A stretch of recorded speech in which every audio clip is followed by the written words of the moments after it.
Before we published this book, Mark had read it, and he said, "This is the best book I've ever read in my entire life." And he handed it to me, and he said, "If this is not the best book you've ever read in your entire life, then I will buy you and your wife dinner anywhere you want to go." And he handed it to me. I'm like, okay, I'll take that challenge. So we were excited about dinner. Yeah, so I started reading the book, and I made it about halfway through, and we didn't get dinner. Right, and you couldn't put it down, I remember, and I was excited to read it. Yeah. And then it quickly became my favorite book, which is still my favorite book. It's really hard to do that with Lamplighter books because every book you read is your favorite book. But this story is really my favorite story because the way that the story reveals our relationship with God, how we come to know Him, and just the way that the gospel message is presented to one of the characters in the book is from such a fresh perspective, and so this person is totally unchurched, and it's just beautiful the way that they come to know Jesus through the way the gospel is presented. So that's why I love this story. It also is such a personal and relational story.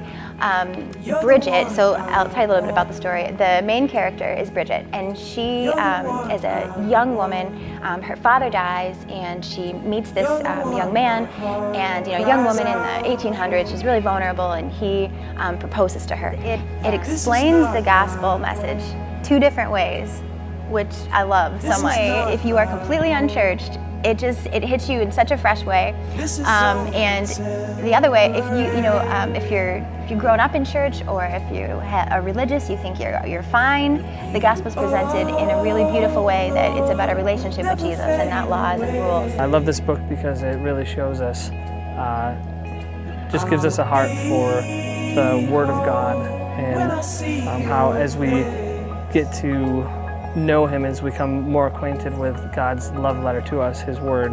My name is Bridget Heap, and I am managing editor here at Lamplighter. One day, Peter came to me and he said, "Hey, I sent you an email. It's a competition that we can be a part of.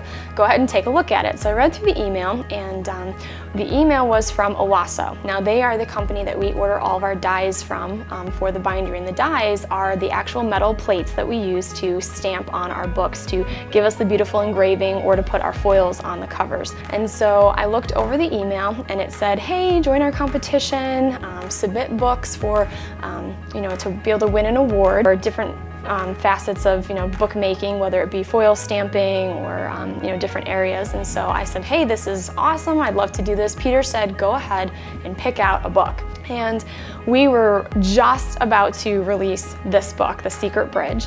And I kept thinking about some of our other books, and finally I thought, nope, let me do it. Let me grab this book. So I went ahead and I grabbed this book and I submitted it for the competition. Didn't hear a word about it for weeks and weeks, and we're all kind of curious but not expecting much. And one day I'm walking through the offices, and I walk by our printer, and I see a piece of paper sitting on the top of the printer, and I think to myself, oh, let me just grab it and see if this is somebody's paper that they need. And I look at it, and it says "Congratulations" in big bold letters. It says, "Congratulations, you've won one of the top 3 places, for this award." And so we were all super excited. So I kind of quickly contacted them and said, "Hey, do we get to know what placement we got?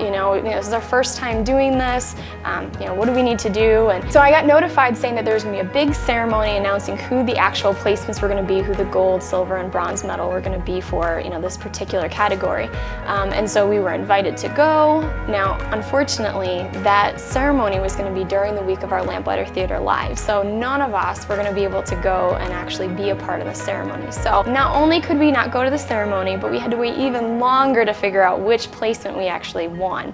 And so finally it came in an email afterwards saying, "Congratulations, you actually won the gold." So we were super excited that we actually found out that we won the gold for this book cover. So yeah, so thank you guys for listening.